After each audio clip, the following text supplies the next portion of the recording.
Good afternoon, everybody. If you're here in New York or on the East Coast, good day, good evening to you wherever you are. I am really looking forward to this program today. I have been for a while. Nelly Lahoud is someone we've gotten to know at the museum. She's done a number of programs for us. She's been a great supporter of the museum. She's got a fascinating project that she's going to talk about now. A more formal introduction will let me say that Nelly is a senior fellow at the think tank New America in their international security program, and she's currently writing a book about the documents taken from Osama bin Laden's compound in Abbottabad, Pakistan. The book is called 18 Minutes, Bin Laden's Abbottabad Papers. It will be out from Oxford University Press early next year. And it will track Nelly's research and conclusions into what his life was like in hiding, what al-Qaeda was doing under his leadership at this point. We'll talk about much of this today, but it's really a remarkable thing. Her research overall has focused on the evolution and ideology of both al-Qaeda and the Islamic State. She's published on women's roles in both of those organizations. She has a PhD from the Research School of Social Sciences at the Australian National University. She was a postdoctoral scholar at St. John's College at Cambridge. She was a Rockefeller Fellow in Islamic Studies at the Library of Congress, Research Fellow at the Belfer Center for Science and International Affairs at Harvard. She previously has been Associate Professor in the Department of Social Sciences and Senior Associate at the Combating Terrorism Center, both at the U.S. Military Academy at West Point. Nelly, welcome. Thank you for taking the time to do this. Let me start by asking you to sort of explain to us the scope of the work you took on. If I understand this correctly, you have now read, all of the documents that were seized and ultimately released by the government from the raid on the Abbottabad compound. Tell me, how much material was there? How long did it take you to go through it? Where did you get these materials? What's the background to how you came to be doing this project? Well, thank you very much, Cliff, for the very kind introduction, and I'm delighted to be doing this with you today. I do want to make a correction because Oxford University Press would be very surprised. The book is coming out with Yale University Press, just in case the Oxford editors are very surprised at the moment, including my own editor. I would imagine so. I apologize. No, that's quite all right. It is a very ambitious project. Now, the CIA declassified everything in November 2017. But as you remember, the declassification started back in 2012. The first initial declassification happened when I was at the Combating Terrorism Center at West Point, when the government declassified about 17 documents, a total of about 180 pages. And then the ODNI declassified 3 different batches directly on its own website. And on the 1st of November 2017, the CIA declassified everything. Now, the unique thing about the CIA is that it declassified everything, meaning whatever they were reading in terms of secondary sources and so on. Whereas the ODNI previously had only declassified the internal communications, internal letters. So it was easy to follow. It was simpler to read what had been declassified. Now with the CIA, everything was declassified, and according to their website, they say that they declassified about 470,000 items. So these included Word documents, PDFs, images, videos, as well as audios.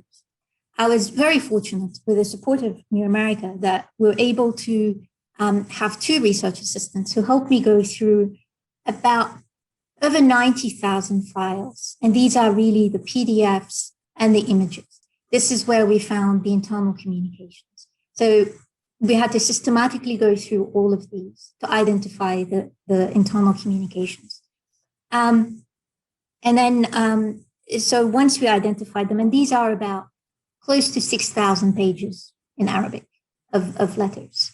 Then the videos and the audios, I didn't go through them all, but in my spare time, I probably clicked and watched and listened to maybe a few thousand audio and video. Some of these I managed to find. Many of these I found to be available in the public domain. Mostly some releases, say, by regional jihadi groups of videos and so on, some public lectures by various jihadi intellectuals. But there were also a lot of materials that were being recorded at home, including what the children in that household were watching and were listening to, and some video recordings of within the compound. So yes, the task is enormous, as you can see. Now, 6,000 pages were, I don't want to say easy to read. They were, easy enough to read, but the biggest challenge of going about writing the book is to be able to connect the dots and to be able to reconstruct the history of al-Qaeda from 9/11 up until the demise of Osama bin Laden. So it is really because some of the letters are undated, particularly in the early ones. This was very difficult because some of the names are not really familiar to us. The who's who of al-Qaeda were not, at least they were not very familiar to me. And so it was the challenge. The biggest challenge is to be able to put it in a chronological order, to understand how things evolved after 9/11 up till May 1, 2011. Fascinating. I should add, I meant to do this at the beginning. If you're looking for the live captioning link, it's at the bottom of your screen. You'll find it there. And if you have questions, you can pose them through the chat function on your screen as well. Nelly, there's so much to go into this. How long did it take you to take a pass at these documents and begin to think about how you were going to organize the material? So you're talking about the mass release in 2017, where 4 years or so from that, and your book is coming out a fifth year. So we know, the full timeline of the project, let's say, but to really dig into this and feel like you were getting a handle on the material, how long did that take? So what I did when I first started reading, I read the 6,000 pages, but I knew that this was not something that I'm going to keep remembering. So I created an Excel sheet, and every time I read a document, I was able to code it in terms of the date of that document, who was writing it, how many pages, and put a short summary for me in terms of what happened. So that process took me about 6 months of reading, doing nothing else but reading. Now, understandably, you read all these documents. I had plenty of information. What I didn't know at that time, I didn't think that we had enough material to understand what happened in the immediate aftermath of the fall of the Taliban. And and here I confess, there were the images, there were some documents that were really challenging to read. In a sense, they were taken photographs on camera and then saved. And they're images. And so you have to go through thousands of images to find these letters. So I had the first, one page of a letter, and then you have to find another page somewhere else. Now, eventually, I put them together. And that I didn't do right from the start, but I don't know whether you can see, but these are, so you have, it's like you have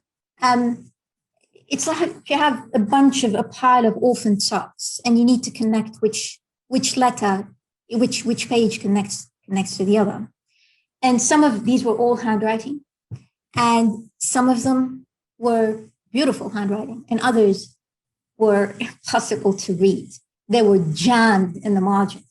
They were short on paper at times, and so that was really challenging. And but it was the most rewarding, because once I was able to put together those letters from the start, I was able to find out what happened at the beginning. And it's only because I had started, after reading, I started writing the book thematically, thinking, well, I don't have it. I don't have all the dates. I don't know what happened first, and so on. And then I was probably almost halfway through the book when I decided, let me have another go at these. And I was able to put them together. And Once I did, I rewrote.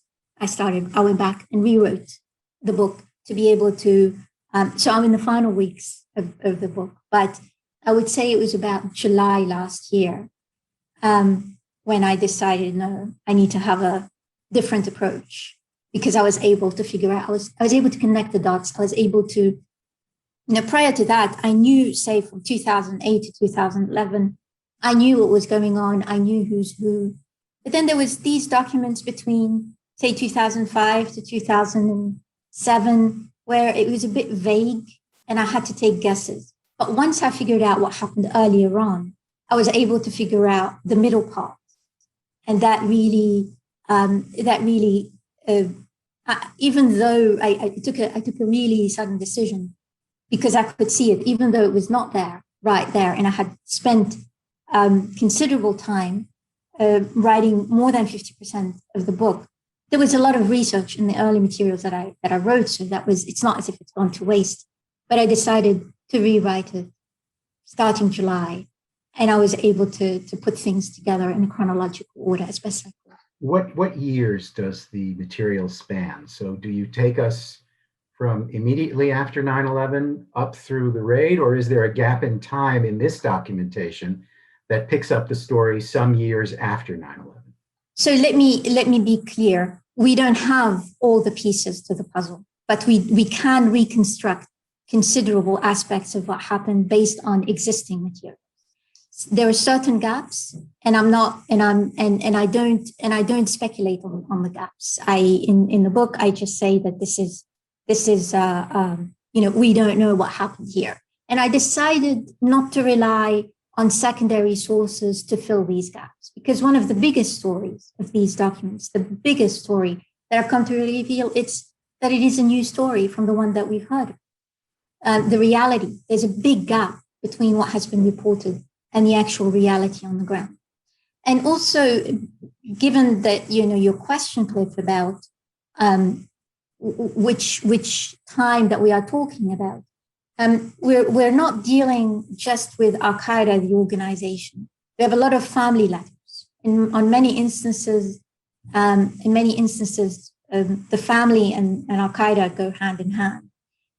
But so the earliest document that we have, the earliest letters, go back to 1999. This is when Osama's wife, Siham, his third wife, is composing poetry on the day when her 12-year-old daughter, Khadija, was getting married on her engagement. And so that is the earliest that we have back in 1999. The very last that we have is about hours before the raid. One of the most unique documents that was recovered is a 220-page handwritten document. It's the CIA inaccurately described it as bin Laden's journal, and its uniqueness is that it is not his journal. It is a transcription of family conversations that took place in the compound upstairs in the last 2 months of bin Laden's life.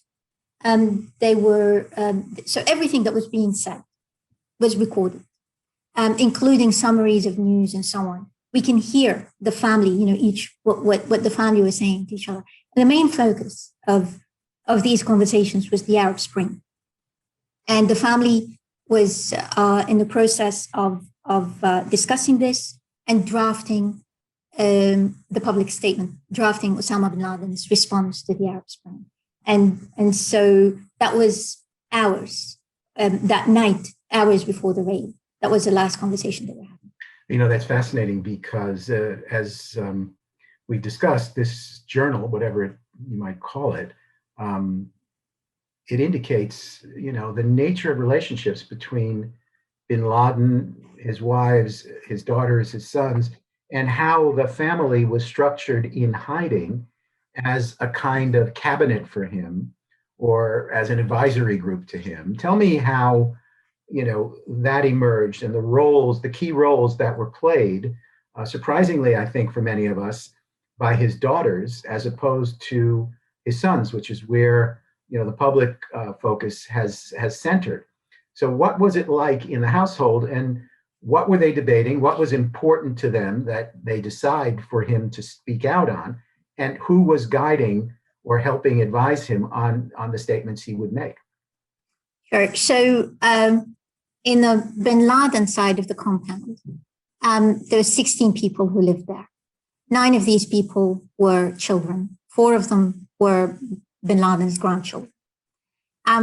When the CIA declassified the documents in 2017, the first letter that I read of the batch that was declassified by the CIA was a letter by Siham, Osama's wife, to her daughter Khadija, the same daughter that she was composing poetry for in 1999. Now, Khadija was married by then, she had children, and she was living in Waziristan. She was not with them in Abbottabad. And Siham's letter to her daughter starts with, "I'm writing to you in haste because I'm busy with your father's helping your father with his public statements." So that kind of piqued my interest, as you can tell. And then we come to see it in the letters. Bit by bit, you get to know these personalities. Often Siham apologized for not writing enough because she was helping. So the running of Al-Qaeda from Abbottabad was a family affair. Osama was one of several people. Now, of course, he was central. The people who did the most of the heavy lifting were his daughters, Maryam and Sumaya. Siham was clearly involved. I learned from Peter Bergen's work that she has a PhD in Quranic grammar herself, and so the way I came to understand more about the daughters, Maryam and Sumaya, there's not many letters by them, but their mother kept on apologizing on their behalf in her letters to other family members that they were busy with their father. Now, when I really appreciated their involvement was from that 220-page family document when they were doing the Arab Spring. They were preparing the Arab Spring. Now, it is amazing how everything they prescribed, because we can, Osama is telling them, start preparing the statement and gather the ideas that should go therein. You could hear him and Sumaya debating, with her pushing her father. Does this mean that the Arab Spring now, that peaceful protest, does it mean that jihad is relevant? We can hear the back and forth between them, and most importantly, that the Arab Spring document, the draft, they really struggled to come up with a response. It was unpredictable. It was unfolding. If you remember, by the hour, it was happening in the countries that were undergoing protest, and it underwent about 16 drafts, at least 16 drafts. And the names of the files of the drafts, I can see the name of Sumaya, I can see the name of Maryam, adding their own edits. And so there's one letter that Sumaya wrote back in 2005. She was 13 at the time. She's writing to her sister. Very cogent, her and clearly well-grounded in Islamic history. Her letter could serve as a draft for one of Osama's public statements about the importance of jihad and the importance of sacrifice and so on. So I was it was quite revealing to see their role. Khalid, the son, he was also involved in his father's work, but from what I gather from the letters, he mainly helped with the recording of bin Laden's statement. So the video camera at home, everything that was recorded, I suspect it was all by Khalid. He also looked after he looked after the animals they had. They tried to be as self-sufficient as possible, so I know that in 2007 they had goats, and in 2011 Khalid was looking after many chickens, lots of chickens, and he also had a cow and her calf. So he also looked after these. So how would you describe the life they lived in hiding there? What's the portrait you could draw for us based on these internal documents? What was it like? What was their, sense of threat from the outside? Was it difficult for them to live in complete isolation this way? What was the mood, and did it change over time as the hiding just continued, presumably indefinitely? Shades of normal and shades of abnormal in the letters. They both go hand in hand. The normal is that I saw a seemingly normal family life going on. When Khadija, again, the daughter in Waziristan, she died in 2007, giving birth to her fourth child. And so, but the child survived. Her four children and they ended up sending them to live with their grandchildren in Abbottabad. And Osama had five children with his wife, Amal, the youngest wife. So we have these 9 children in the home. They were all loved. You can sense that. They were homeschooled. We know their daily routine from some of the documents.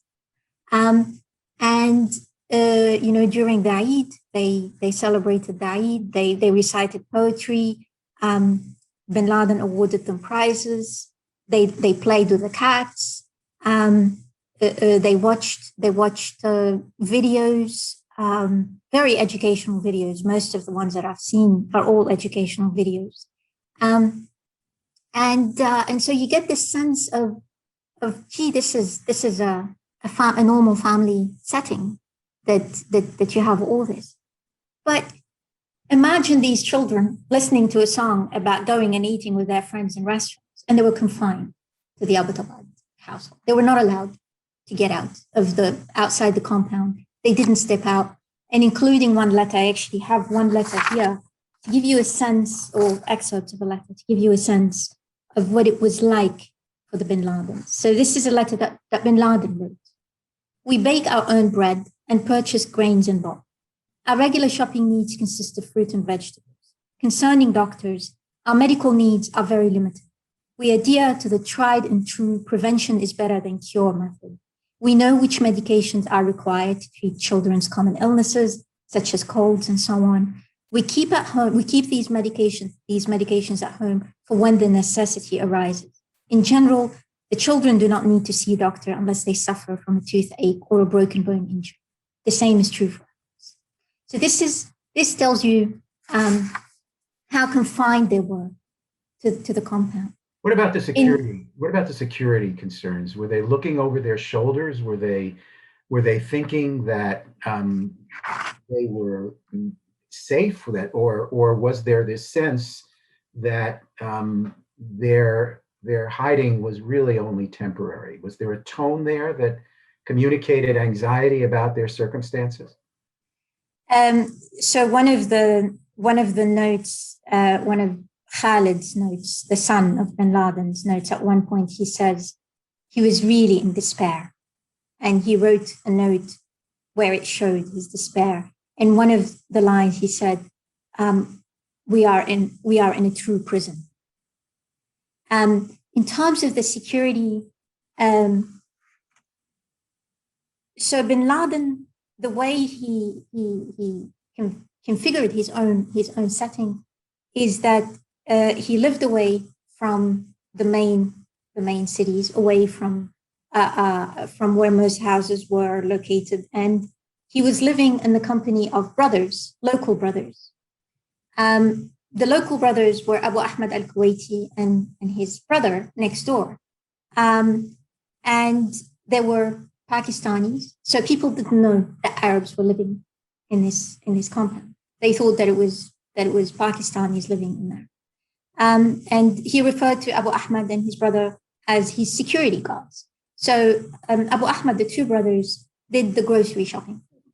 And they tried to sustain themselves as much as possible without having counting on this. Now, of course, Osama had children, as he said in his notes, sometimes they required going to the doctors.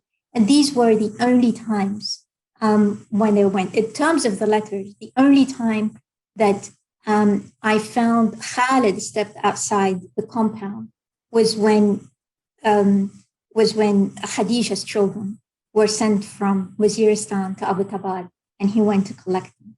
Otherwise, I didn't get the sense that they were going outside these medical emergencies out of the compound. So it seems, though, and to go back to your question, it seems that Osama felt at ease in that arrangement, or he felt secure in that arrangement.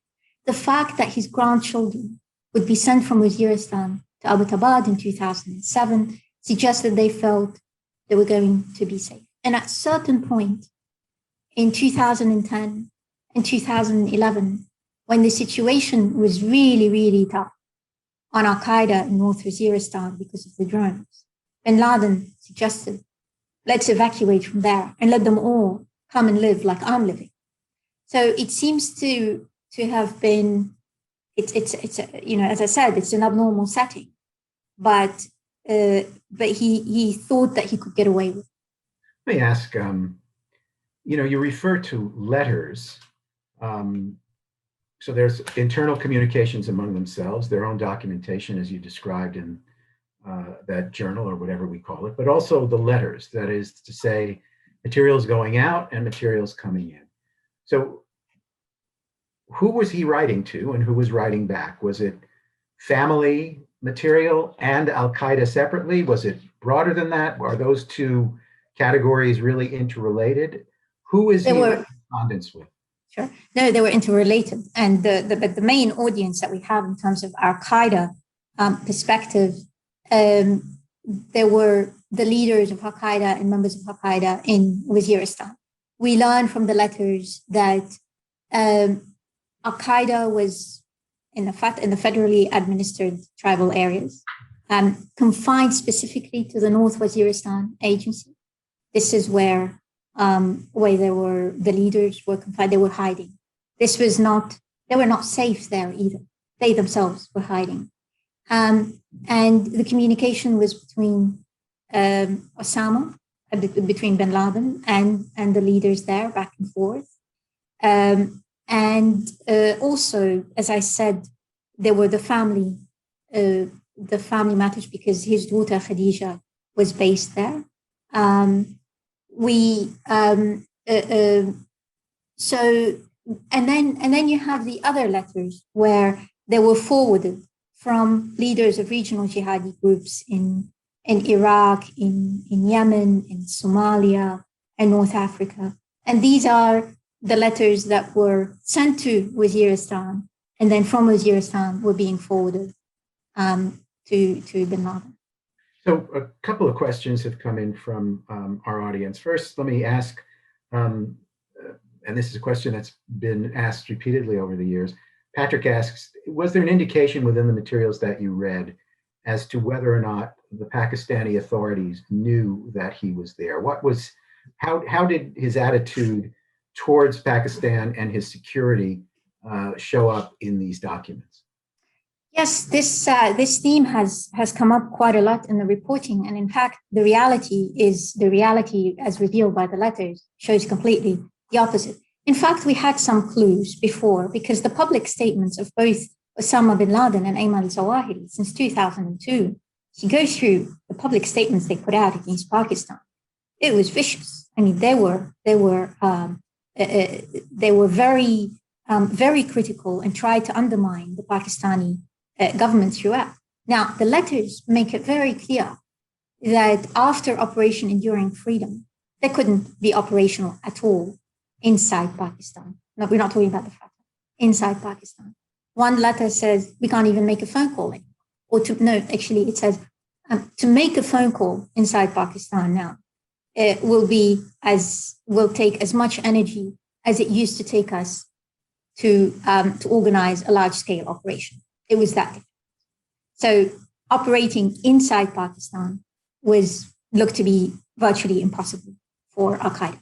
Now, what we do know also, and we must differentiate between the Pakistani brothers and the Pakistani state.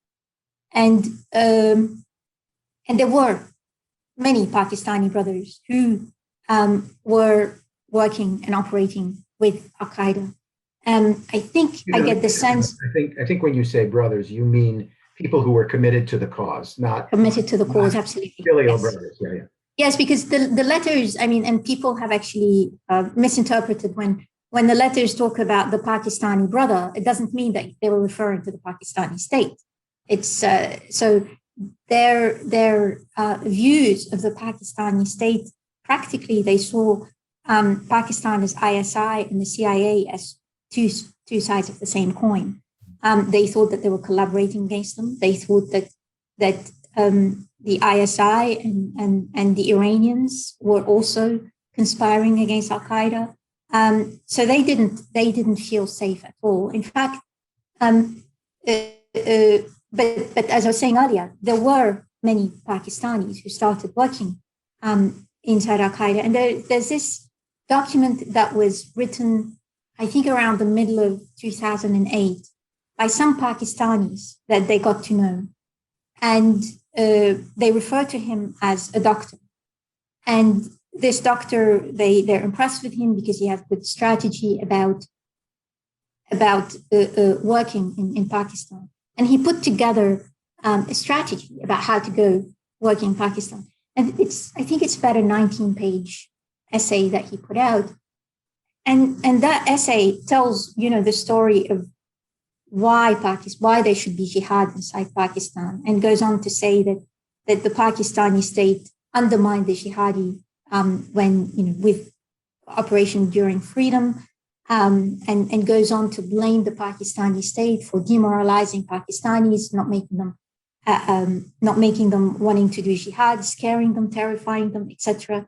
And then this essay goes on to propose the way forward about how we're going to do about this. And they suggest that al-Qaeda should really focus on the Fatah, on the tribal areas. And because based on the letters, and also I had to educate myself about the Fatah and the history of this Fatah to understand what was going on. This is a place where really most of the bulk of the tribes are actually opposed to the Pakistani state, and the militants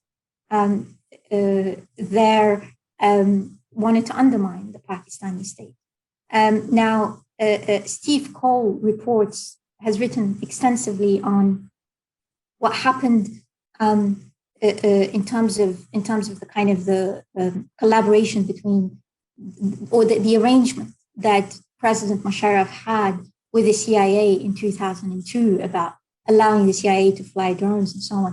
And it's very clear to me why the Pakistanis want to allow the CIA to be operational and to do that, because most of the militants, or all of the militants that I got to know through the letters at least, are very much opposed to the Pakistani state. So there is no evidence whatsoever in the letters that Pakistan knew of bin Laden, or that it was working or facilitating al-Qaeda. And, they went to great lengths to continue to be in hiding, which suggests to me that there's no way that they knew about him. I know that this is something that was put out by the distinguished journalist Seymour Hersh, but the letters do not reveal that the Pakistanis, if they did, and I can't speak about what the Pakistani government knew, but if they did, al-Qaeda didn't know about it. Osama didn't know that he was a prisoner of the Pakistanis, or that they knew about him, because he was constantly hiding, he and his associates elsewhere. We have a question from Brenda about the family, the kids, what happened to everybody. His son Hamza, who in the years after bin Laden was killed, was thought to be a rising leader and an eventual successor to his father. Hamza was since killed after the 2011 raid in Abbottabad, Pakistan. But was he intended to be the successor to his father? Are there other children who are now in the movement who pose a risk? Where is the family today? So let me start with the family. I don't know. The letters get me to May 1, 2011, but I've read I think it was about 2 years ago, The Guardian did an interview with Osama's mother. She's in Saudi Arabia. And according to that article, the wives and children are in Jeddah. So I've read, and these are really just based on media reports. So I have no solid information that some of his sons are based in Qatar. But I don't know for sure about this. Now, in terms of Hamza, there is nothing in the letters to suggest that he was being groomed to be a leader of al-Qaeda. In fact, al-Qaeda's organizational culture is very much based on meritocracy. This we knew from the documents that were recovered by the US military back in 2001 and 2002 during Operation Freedom. They're part of the Harmony documents that are available on the CTC at West Point's website. And we know from these letters that it is based on meritocracy. And in fact, the letters between Osama and his associates really confirm that meritocracy culture. Hamza, for most of his time, he was detained in Iran along with other members of his family and other al-Qaeda leaders. And contrary to media reports, there was no correspondence between Osama bin Laden and any member or any of al-Qaeda with those who were detained in Iran. So that Hamza was being groomed for leadership, and that his father was in contact with him, it is not corroborated and has no basis in reality as shown by the letters. Hours before the raid, the conversation at home, Osama says, that was the last conversation. He says, I told Khalid, and I'm going to tell Hamza that they're not really ready to speak out publicly, to have a public call. And we know, Hamza's letters, there are 2 letters to his father. They're emotional. They don't really show leadership potential. Yes, I want to be jihadi, blah, blah, blah. But there is no leadership potential on his part. And I say this because I've read an important letter by Osama's son, Saad, who escaped from Iran and wrote, and this is the first time in 2008, when Osama got to find out what happened to his family and other members of al-Qaeda in Iran. And we have this 15-page letter from Saad. And this is somebody who I would have said who had the potential to be a leader, but not the leader of al-Qaeda. They didn't think about it in terms of the leader of al-Qaeda, one of the spokespeople of al-Qaeda. And I say that it shows command because unlike Hamza, who kind of virtually, Papa, please help us, you have Saad, who is writing, here's the situation, here's what we need to do, here's what I propose that I should do, the role of involvement, all that in context of at the same time as being very respectful and obedient to his father, but at the same time he's showing command, he's showing initiatives and leadership. So between Saad and Hamza doesn't compare at all. At one point, Atiya, in one of the letters to Osama, they were talking, and Atiya describes Hamza as decent, but the poor lad is living, was in prison and now living in a prison-like situation in Waziristan. And he said that, but let's allow him to do some training on explosives if we could.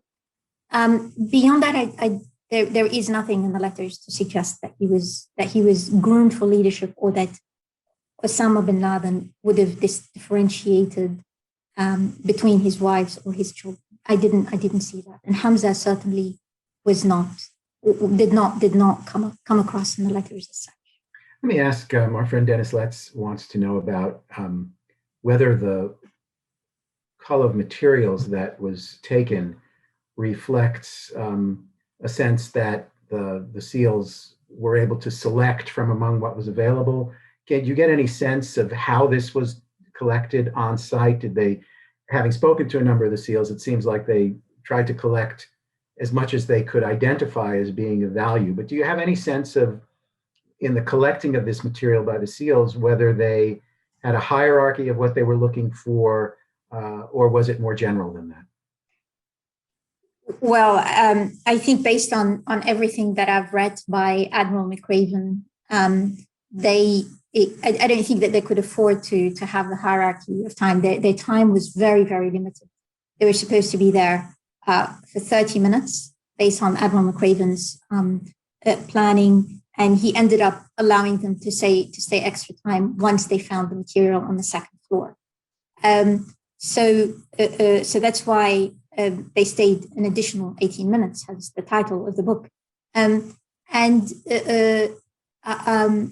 So in that sense, I can't imagine that they would have had the ability to say what are we going to collect from the only thing that everything was part of hard drives and so on, based on what I read. The only material that was collected was the family document, the 220-page document that was not saved.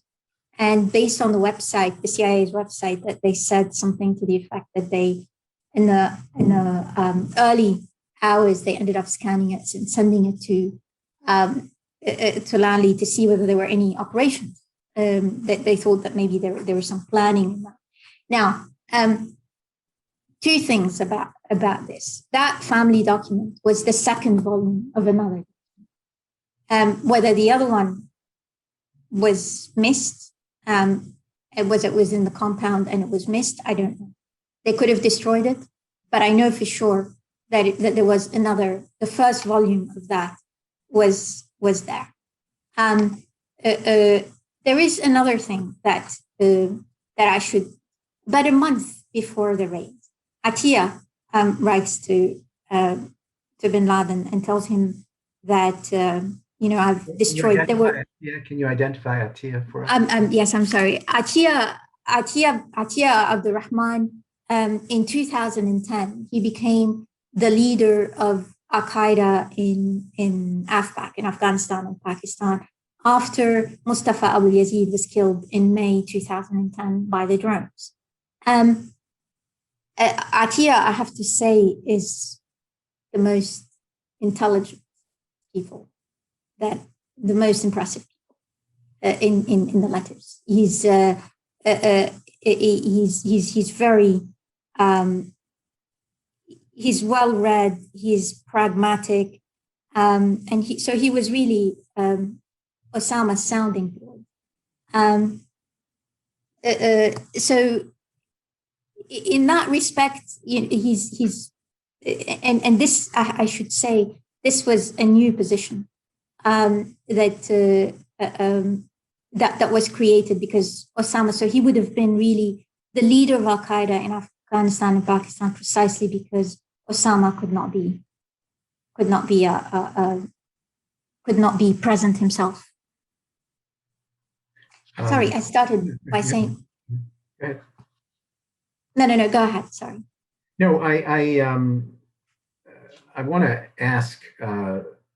There's two ways to interpret this material. One is the longer-term view of having the time to look at it, drawing conclusions about bin Laden's leadership role, the structure of al-Qaeda, the changes in al-Qaeda over the years that he's hiding. But there's also the question of actionable intelligence. You have this massive sweep of materials that the SEALs bring back from the compound.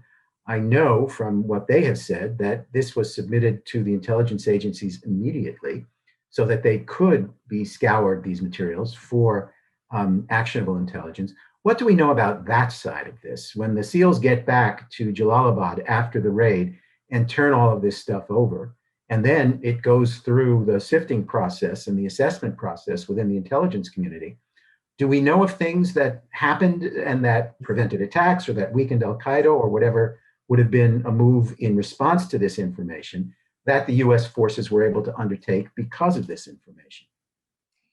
Of course, this is really not something that I could speak about in the same way that I could speak about the letters, because it happens not under my domain. But I can speculate that there were names of, for instance, some of the detainees that were released from Iran. These are names that I didn't know about before, and in the process of searching about who's who, some of these names, in just by Googling them and looking at the publicly available information, they were arrested within weeks by the Pakistani ISI, within weeks of the raid, which suggests that I don't know what sort of collaboration there was, if any, between the CIA and the ISI, but clearly some of these names were arrested, they were identified. My sense is that that the documents, in terms of the exploitation of the documents on the actionable intelligence stuff, I think it was very solid. In terms of the content of the documents and the translations that were put out by the ODNI, I'm not as complimentary about that. In what sense? What did they miss, or what did they misunderstand in your view? The translation is very weak. The translation is very weak. At times they got it completely wrong. It's not really intelligible. I don't know whether they were using machines in terms of the translation or not. The CIA, when they declassified everything, they didn't provide any translation. So it's only in Arabic. And I found myself not relying at all on the translation that was provided. Put it that way, if this is the kind of translation that I did for my PhD, I wouldn't have passed my PhD. So the translation is poor. I don't. But on the actionable intelligence stuff, I was most impressed. Based on, if my hunches are correct, and I imagine that is ultimately what the intelligence agencies care most about: the actionable intelligence. One of the things that the intelligence community had as a strategy in the years of the hunt was trying to put bin Laden and al-Qaeda on the defensive, make them more worried about surviving than about planning for future attacks. Judging from the tone of the documents, the exchanges you've mentioned already, that the drone program in Waziristan, in the Fatah in Pakistan, seemed to have an impact in that direction. It seemed to make these people worried that they really needed to hide rather than plan. Is that a fair conclusion, do you think? More than fair. It was the drones were astonishing. Their effects on al-Qaeda and other militants, absolutely astonishing. Now, this is there's quite a lot that al-Qaeda figured out about the drones, and they knew how it works. They knew how, or at least according to the letters, they figured out how the drones work. And they saw a connection between local spies and the drones. Now here, and I don't know, going by the letters, to go back to Pakistan, they were convinced that the local spies were, though that they were on the payroll of the CIA, they were convinced that the ISI was recruiting the local spies. It is astonishing how they were losing. I mean, the letters. Now, I learned from Bob Woodward's book that the CIA stepped up its campaign, the CIA drone campaign, in 2008, and that is also very evident in the letters, because between 2009 and 2010, up until Osama was killed, the martyred brothers were. I mean, they were in the dust, reported in the letters.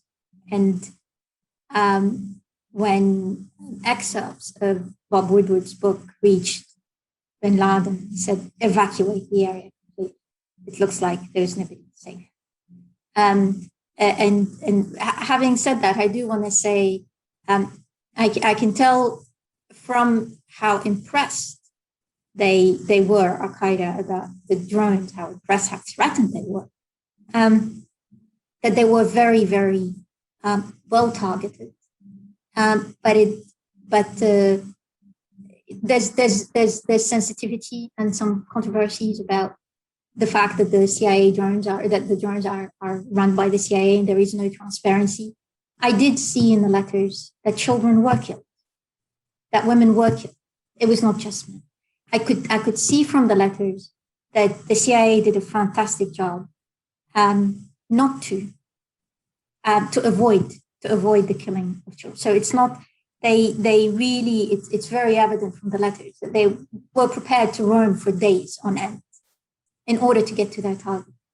But sometimes children and women were killed. So when Mustafa Abu Yazid was killed, the leader of al-Qaeda in Afghanistan in May 2010, I remember from one of the letters, he was killed with his wife, with his Egyptian wife, his granddaughter, and 3 of his daughters or something. So it is not only militants who go by the drones, but at the same time, it's not as if the CIA were taking it light.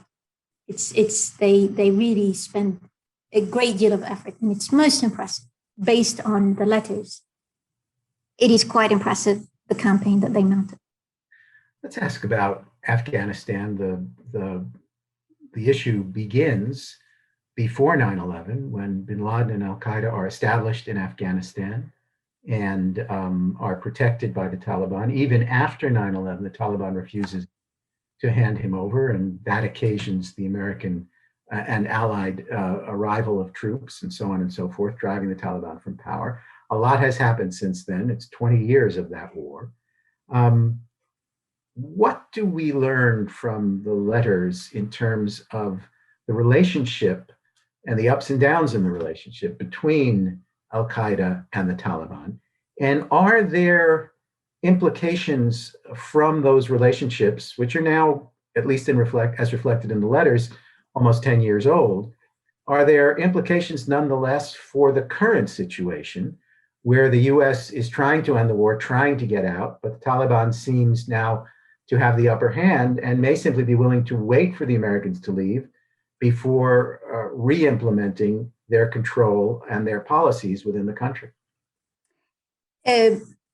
So the history between al-Qaeda and the Taliban before 9/11, I'm going to leave it to another presentation, because it's revealing, it's thorough, and it's unlike anything that I had read before. Having said that, and to stick to what is relevant at the moment, I think in 2007 there was a turning point, not so much between al-Qaeda and the Taliban, but within, and that is evident from the letters, because in 2007 and 2008, al-Qaeda was terrified about the insincere movement within the Taliban. To explain what insincere, those who are prepared to compromise and cajole God's religion and work with the ISI. And those people come out, they according to bin Laden and al-Qaeda, they saw their true colors in 2007, when one of the trusted Taliban leaders by al-Qaeda, Mullah Dadullah, was killed, and it reached al-Qaeda that it was those Taliban leaders who killed him. That is according to the letters. So I don't know whether it's true or not, but that is a turning point. And this is when we start seeing that al-Qaeda was very fearful about what the Afghan Taliban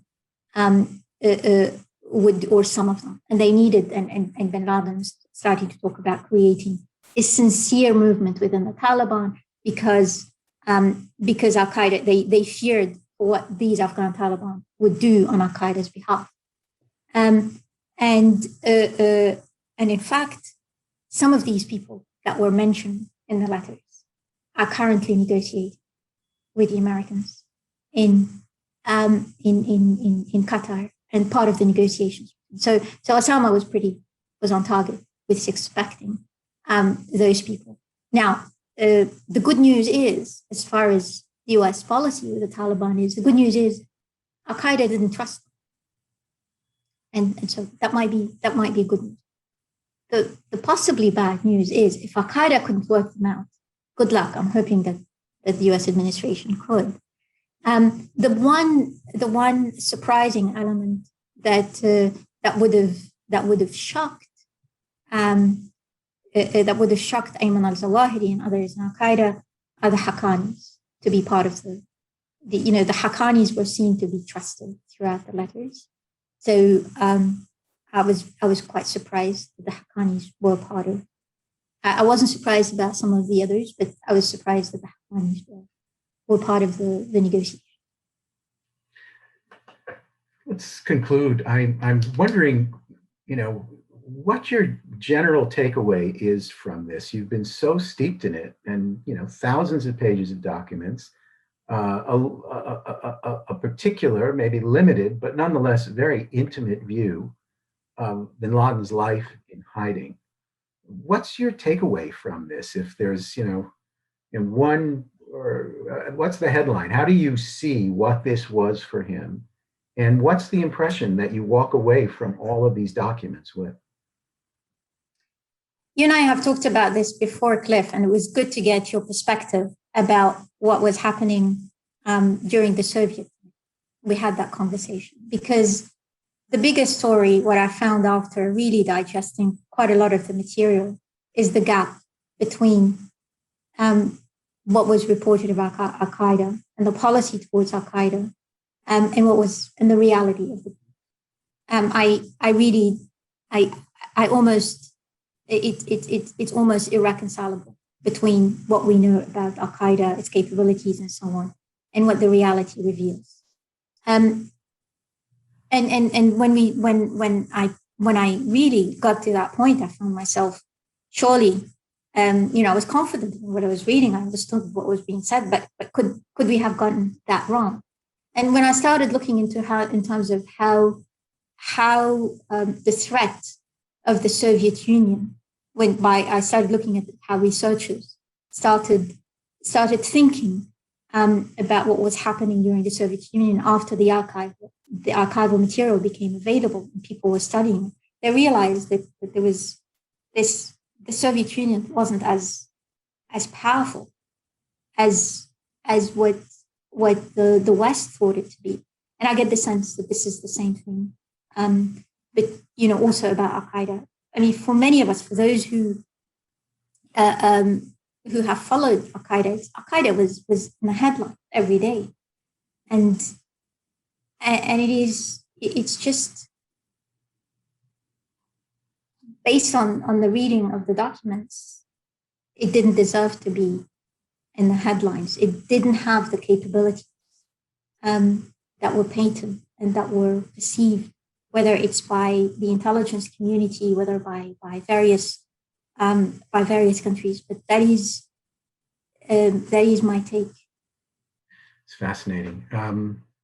There's so much more, and Nelly, I'm going to invite you back now once the book with Yale University Press, Bula Bula, once the book is released next year. There's so much more that I want us to be able to talk about. So we'll stop here for now, but this is only chapter 1. So I think we're picking up your old trope here of multiple documents and multiple interventions here. And I'm looking forward to it. I do want to say, again, to our audience, we're very much appreciative of your being here for us. As you know, we're coming up on May 1st, the 10th anniversary of this remarkable SEAL mission in Abbottabad, Pakistan, where bin Laden was found and all these materials were brought back from. We've had in the museum, the exhibition revealed the hunt for bin Laden, which unfortunately has been closed since the COVID closure, but we're hoping to be able to reopen that at some point. But also we've produced a documentary film based on these materials that we will be shortly announcing its national broadcast for the anniversary of the raid.